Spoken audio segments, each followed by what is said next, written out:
ఈరోజు మనము తిరుప్పావై 24వ పాసురం యొక్క భావాన్ని తెలుసుకుంటాము. ఈ పాసురంలో గోవిందునికి గోదాదేవి పాడిన మంగళాశాసనం వివరింపబడుతున్నది. శ్రీ విష్ణు చిత్తకులనందన కల్పవల్లిం శ్రీరంగరాజ హరిచందన యోగ దృశ్యాం సాక్షాత్ క్షమాం కరుణయా కమలామివాన్యం గోదామనన్య శరణమహం ప్రపద్యే. పూర్వం లోకాలన్నింటినీ నీ అడుగులతో కొలిచిన స్వామి, నీ పాదాలకు మంగళం.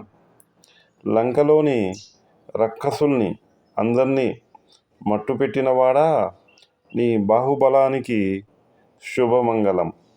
శకటాసురుణ్ణి చిన్న పాదాలతో తన్నిన స్వామి, నీ కీర్తికి మంగళం.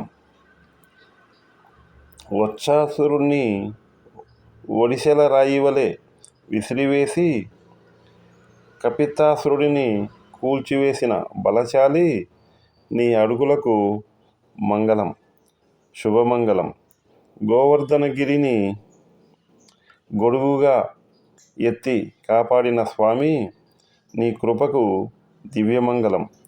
శత్రువులను కూల్చే నీ చేతి దివ్యాయుధానికి జయమంగళం, నిత్య శుభమంగళం అని ఈ విధంగా ఈరోజు స్వామివారి శౌర్యాన్ని గానం చేయటమే మా వ్రతము.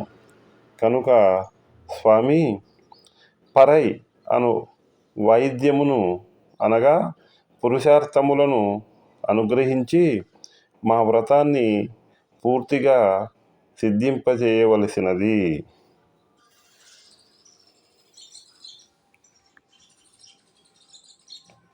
శుభం భూయాత్.